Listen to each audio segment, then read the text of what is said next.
নবীজি বলেন ওয়া মাআহু শাইআন, মালাকুল মাউত ইমানদার ব্যক্তির জন্য দুইটা জিনিস নিয়ে আসে।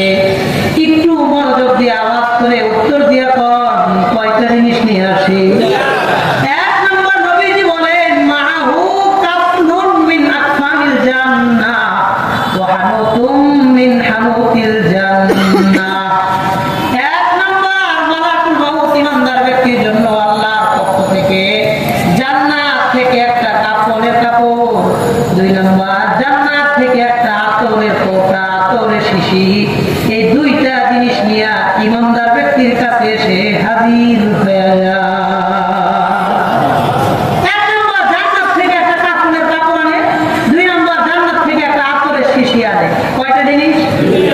আল্লাহ হাবিব বলেন হাত্তা ইয়াদরিসু মিনহু ইনদা রাব্বিহি মিন জানিবিহিল মাইমান। মালাকুল মাউত ইমানদার ব্যক্তির কাছে আসার পর তার মাথার ডান পাশে বসে যায়। এখানে একটা কথা মনে রাখেন, লোকটা যদি ভালো হয়, নামাজি হয়, দিনদার হয়, মালাকুল মাউত তার মাথার ডান পাশে বসবে। আর লোকটা যদি গুনাহগার হয়, বেনামাজি হয়, মালাকুল মাউত তার মাথার বাম পাশে বসবে। বলেন তো লোকটা ভালো আর নামাজি হইলে কোন পাশে বসবে? আর লোকটা গুনাহগার বেনামাজি হইলে মাথার কোন পাশে বসবে? এই লোকটা যেহেতু ভালো, এই জন্য মালাকুল মাউত ইমানদার ব্যক্তির মাথার ডান পাশে বসা এই লোকের আত্মাটাকে সুন্দর করে একটা ডাক দিয়ে বলবে, ইয়া আইয়াতুহান নাফসুত তাইয়্যিবা, হে পবিত্র আত্মা। ইমানদার ব্যক্তির আত্মাটাকে পবিত্র আত্মা বলে ডাক দিয়ে দেয়। তুমি পবিত্র, তোমার কোনো টেনশন নাই, আমি তোমার নেওয়ার জন্য আসছি। তুমি পবিত্র, আমি তোমাকে নেওয়ার জন্য আসছি, তোমার কোনো পেরেশানি নেই। শোনো, তুমি বের হও, তুমি আমার কাছে আসো। কি বলে ডাক দেয় দেখেন, উখরুজি ইলা রিজওয়ানি রাব্বিকা ওয়া মাগফিরাতিন আলাইহি। তুমি ওই আল্লাহর দিকে বের হয়ে আসো, যে আল্লাহ তোমার উপর সন্তুষ্ট, তোমার জীবনের সব গুনাহ খাতা আল্লাহ মাফ করে দিয়েছে। দুইটা কথা বলে ডাক দেয়, বের হও ওই আল্লাহর দিকে, যে আল্লাহ তোমার উপরে সন্তুষ্ট। ইলা রিজওয়ানি রাব্বিক, রিজওয়ান মানে সন্তুষ্ট, রাজি। আল্লাহ তোমার উপরে রাজি। ওয়া মাগফিরাতিন আলাইহি, তোমার জীবনের সব গুনাহ আল্লাহ মাফ করে দিয়েছে। এই দুইটা কথা মরণের আগে যদি ফেরেশতা আমার আপনার এই দুই কথা বলে ডাক দেয়, বলে এর চাইতে উত্তম কোন সংবাদ আমাদের জন্য হইতে পারে? দুইটা কথা বলে ডাক দেয়, বের হও ওই আল্লাহর দিকে, যিনি তোমার উপরে সন্তুষ্ট, তোমার জীবনের গুনাহগুলো আল্লাহ মাফ করে দিয়েছে। এই কথা বলে ডাক দেওয়ার পরে আত্মাটা কেমনে বের হয়? আমার হাতের দিকে তাকান। আল্লাহ নবী বলেন ফাতাখরুজু তাসিলু কামা তাসিলুল কতরাতু মিন ফামিস সিকাই। একটা বোতল থেকে এক ফোঁটা পানি যতটা সহজে বের হয়ে যায়, ইমানদার ব্যক্তির আত্মাটাও তার ভিতর থেকে এর চাইতেও সহজে বের হয়ে যায়। আবার দেখেন নবীজি বলেন ফাতাখরুজু তাসিলু কামা তাসিলুল কতরাতু মিন ফামিস সিকাই। কতরাতু মানে এক ফোঁটা পানি, ফামুন মানে মুখ, সিকা মানে বোতল। একটা বোতলের মুখ থেকে এক ফোঁটা পানি যতটা সহজে বের হয়ে যায়, ইমানদার ব্যক্তির আত্মাটাও তার ভিতর থেকে এর চাইতেও সহজে বের হয়ে যায়।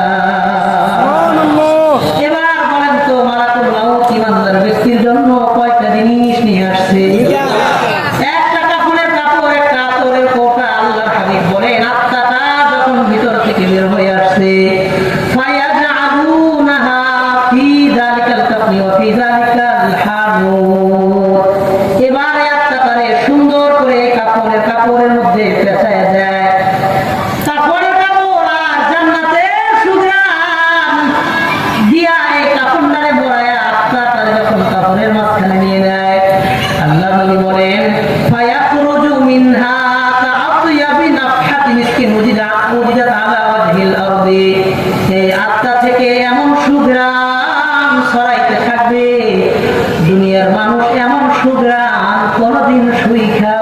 দেখে না। মুমিনের আত্মা থেকে এমন সুঘ্রাণ আল্লাহ আত্মা থেকে ছড়াইতে থাকবে। আল্লাহ নবী বলেন ফালা ইয়ামুরুনা বিহা আলা মালাইন মিনাল মালাইকা। আজরাইল মালাকুল মাউত যখন আত্মাটা নিয়ে ওই যে দাঁড়ায় আছে দাঁড়ানো ফেরেশতাদের সামনে দিয়ে যখন রওনা করবে, দাঁড়ানো ফেরেশতাদের সামনে দিয়ে যখন আত্মাটাকে নিয়ে যাইতে থাকবে, ইল্লা ইয়ালকাউনা আলাইহিমুস সালামা মিনাল্লাহ। ওই সব ফেরেশতারা আল্লাহর পক্ষ থেকে এই ব্যক্তির আত্মাটাকে সালাম জানাইতে থাকবে। দুনিয়াতে সেনাবাহিনীর বড় কোনো অফিসার এক জায়গা দিয়ে গেলে বাকি সেনা সদস্যরা যেমন সেলুট সালাম আর সম্মান জানায়, ইমানদার ব্যক্তির আত্মাটারে ওই দাঁড়ানো ফেরেশতারা আল্লাহর পক্ষ থেকে সেলুট সালাম আর সম্মান জানাইতে থাকে। নবী বলেন হাত্তা ইয়ানতাহিয়া বিহা ইলাস সামাঈদ দুনিয়া। এই আত্মাটারে নিয়ে দুনিয়ার আসমান পর্যন্ত যাবে, প্রথম আসমান পর্যন্ত যাবে। আল্লাহ দরওয়াজা খুলে দিবেন, প্রথম দ্বিতীয় তৃতীয় চতুর্থ পঞ্চম ষষ্ঠ সপ্তম, হাত্তা ইয়ানতাহিয়া বিহা ইলাস সামাঈস সাবিয়া।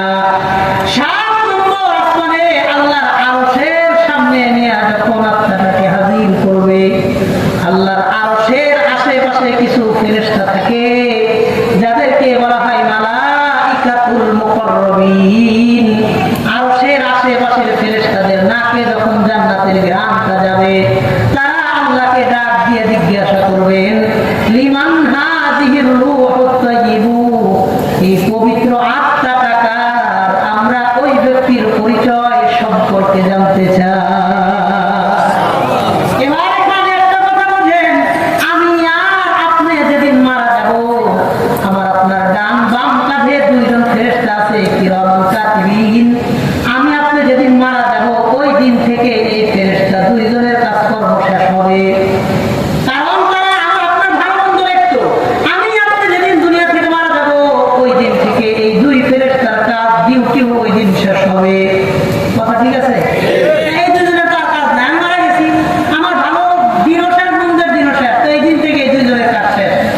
আল্লাহ তাআলার কাছে যখন ফেরেশতা বান্দার পরিচয় জানতে চাইবে, আল্লাহ এই কিরামান কাতিবিন 2 জন ফেরেশতা ডাক দিয়ে বলবেন আমার এই বান্দার পরিচয়টা আমার ফেরেশতাদেরকে তোমরা শোনায় দাও। নবীজি বলেন ফায়ুসাম্মুনাহু বিআহসানি আসমাইহি ফিদ দুনিয়া।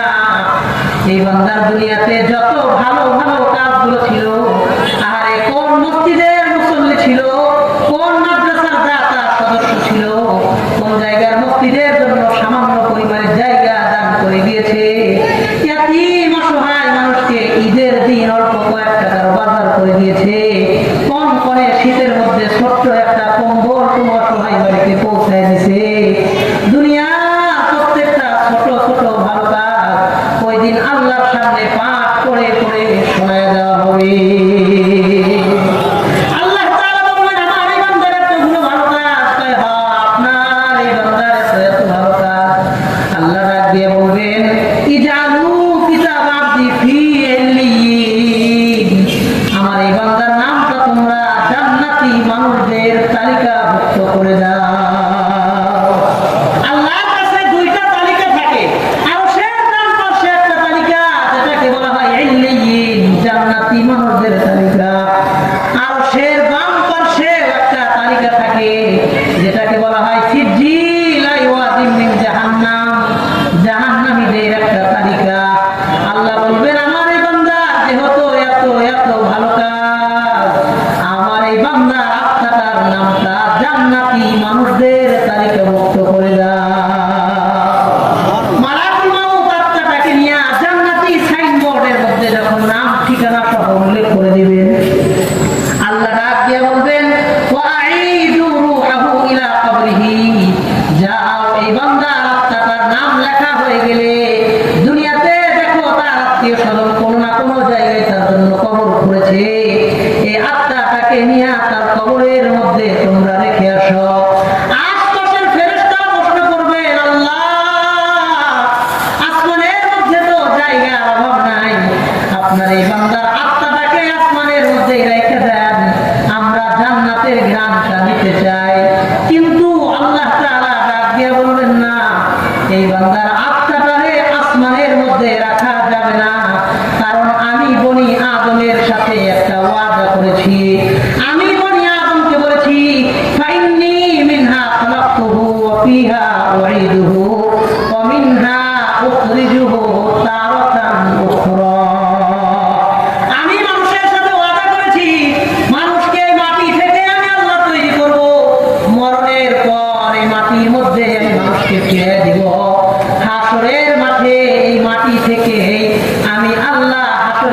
যে মানুষদেরকে মাটি থেকেই উত্থাপন করো।